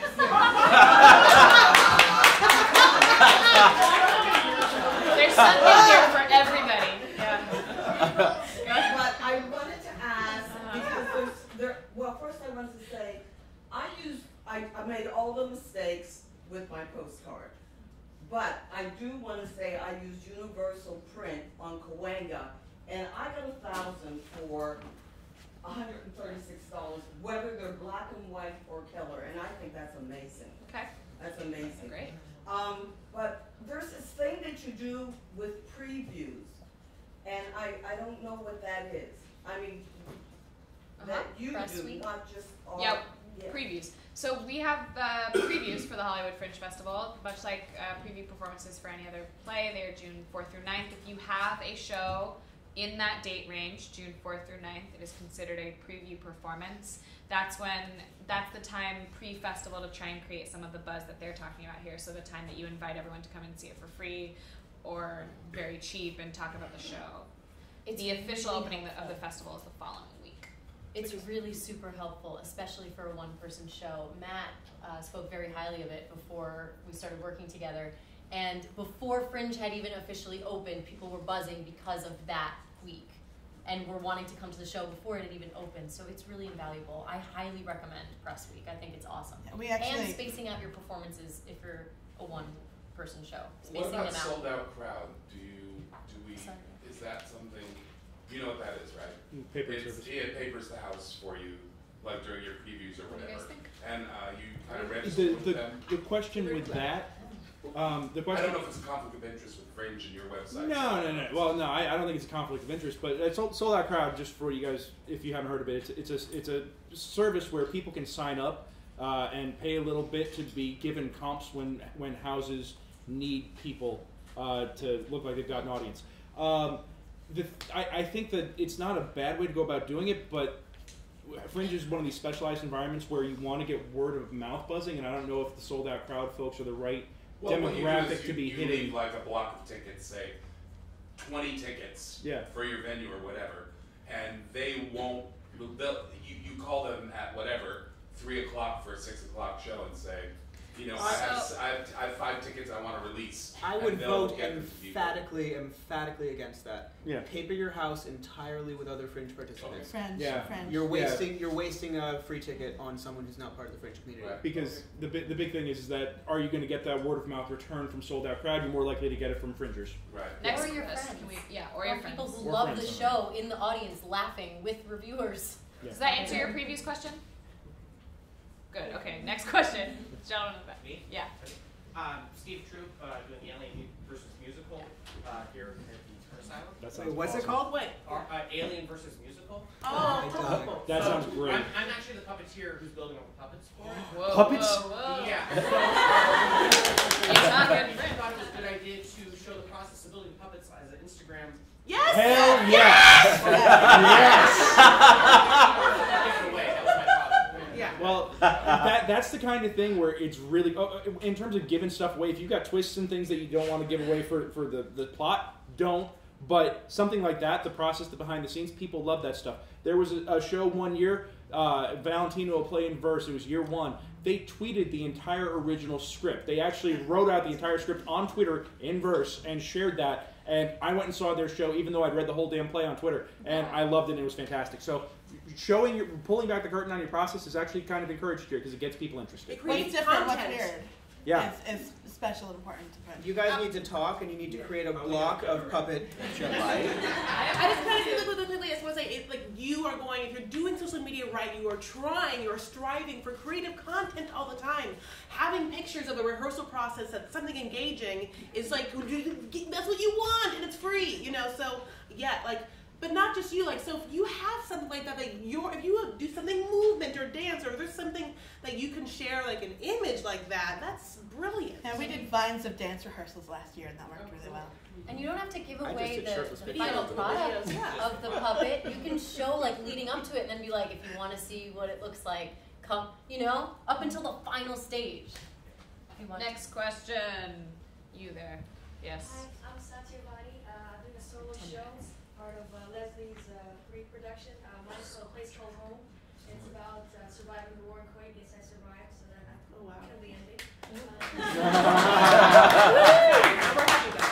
And my question is, how often should I publicize my my show? I don't want to bombard people. Like, how should I space it out? I'm closer towards the date, like, just so I could keep it in people's mind and not, get them. I think that you kind of have to get over a little bit in your mind being annoying. Like, don't be annoying all year long, but for the 3 weeks before your show and during your show, like, that's it. If someone loves you, then they're gonna love you. Like, I try and change my content, different pictures, so it's not literally the same, but I have bombarded everyone. I have done it all. I've texted like people on a Thursday, just pictures, just this, look, use this code. I've copied and pasted. I've done everything, and like, I mean, if you're a Facebook or Instagram or Twitter friend of mine, you see it. Like, I bombard Twitter. I bombard, HFF15 and LA Theater with things all the time. And it's just what we have to do. This is what this is about. And I would take it out in front of the crush, because when the festival starts, everyone's going to be pushing.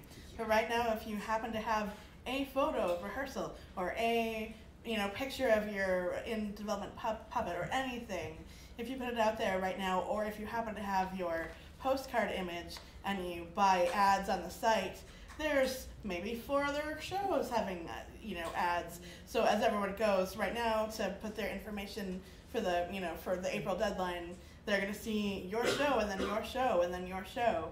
Whereas in June, they're going to see your show maybe once out of every 100 times they're on the site.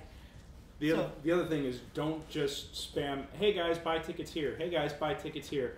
Engage, create a conversation. But if what gets annoying real quick is if it just looks like you're shouting a sales pitch. Don't shout a sales pitch. Have a conversation with people. One thing that has not been mentioned, content-wise, is yes, photos of your show, rehearsals.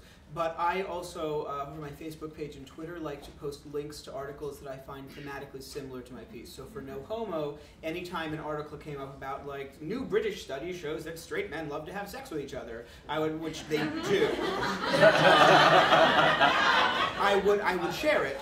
And so that way, the people who were Facebook fans of the No Homo page, it wasn't just a see my show, it was actual content. So if you're doing a show about the situation, you might want to post editorials that you find interesting, or say like, hey, read this links, because then you're engaging people intellectually as well. You can explain how it relates to your show and then put your link underneath that. If I can piggyback, you might also want to look for other artists who are telling similar stories. So if there are visual artists or photographers covering your experience or any of your shows, voices, I would suggest reaching out to them and seeing if you can partner up and share your stuff on your feed too. Kyla?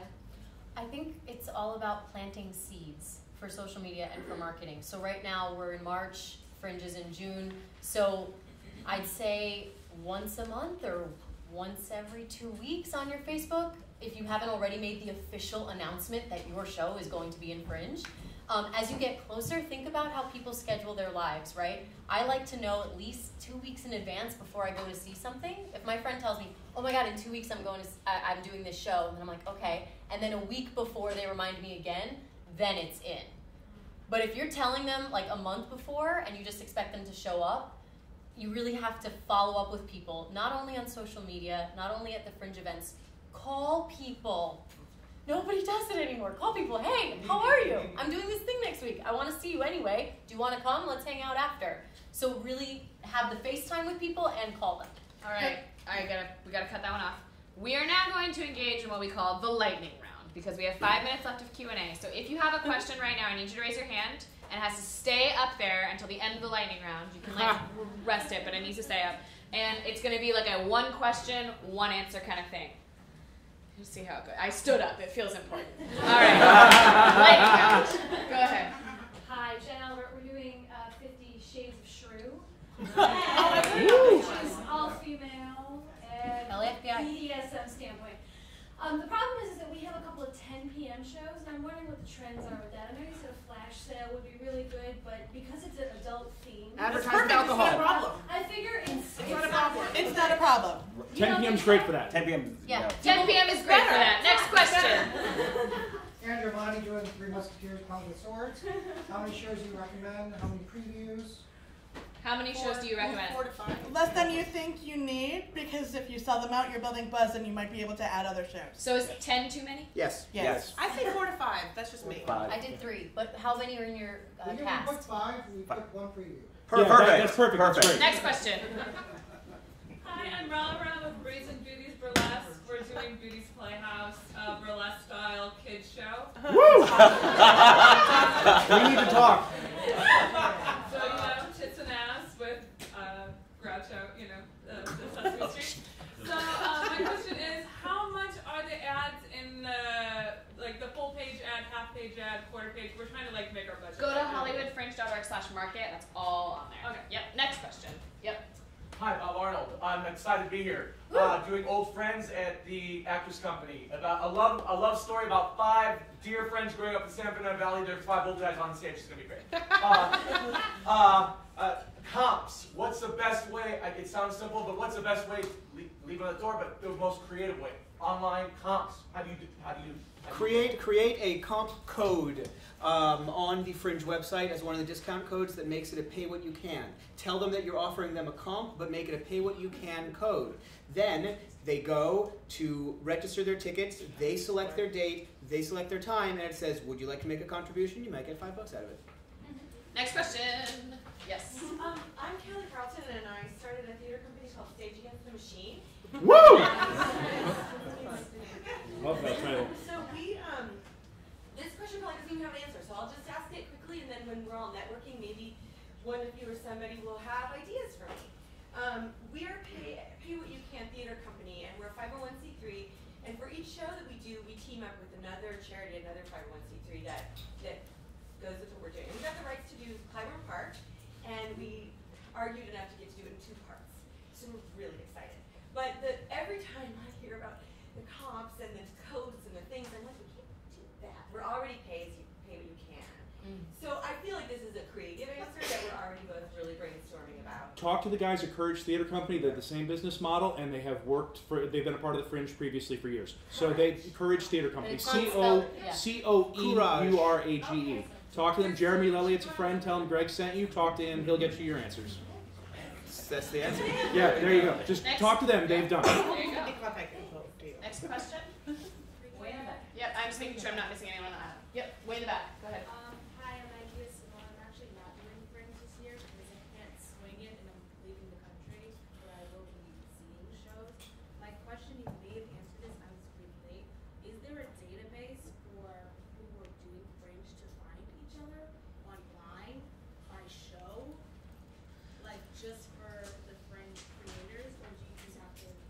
Yeah, the short answer to that is no.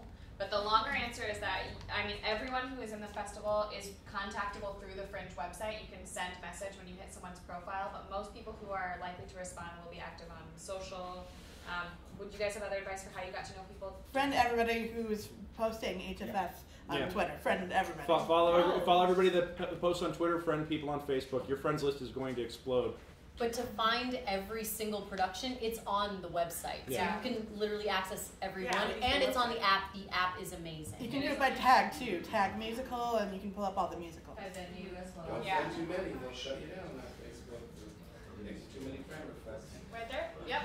Hi, I'm Penny, and my show is No Traveler, comedy about Sorry, hold on 1 second. Shh. Thank you. A little louder. Go ahead. Hey, I'm Penny. My show is No Traveler. It's a comedy about suicide. I'm over at the Ruby. Beautiful space. My question is, I've done a lot of the other fringes on the circuit. This is my first time in Hollywood. And what do you think? I'm so excited. What do you think is the biggest difference from all the the Canadian, New York?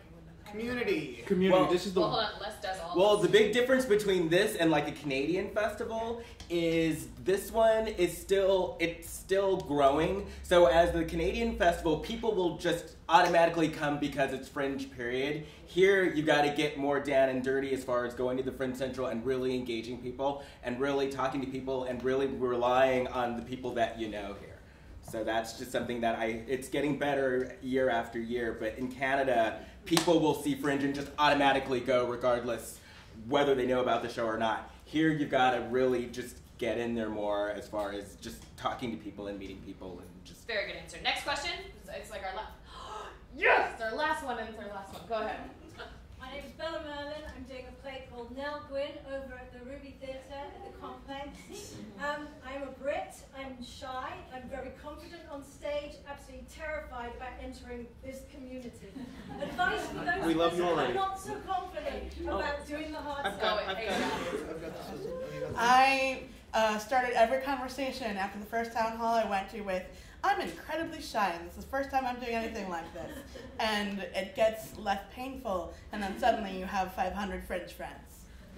What did you say? My recommendation is, this is Hollywood, so everyone loves to talk about themselves. Go up to someone, ask them what their show is. They will tell you all about it. Hear them out. When they're finally done, they'll ask you what yours is, and then you tell it. And then I just want to, because it's the end of the thing, I make this rant every year at every town hall. Don't come up to me at the bar and thrust a postcard in my face. It is not a good way to sell your show. Don't hand your postcards to people who haven't asked for them. Yeah. Engage in conversation first, then offer me the thing. All right. This concludes our time. Matt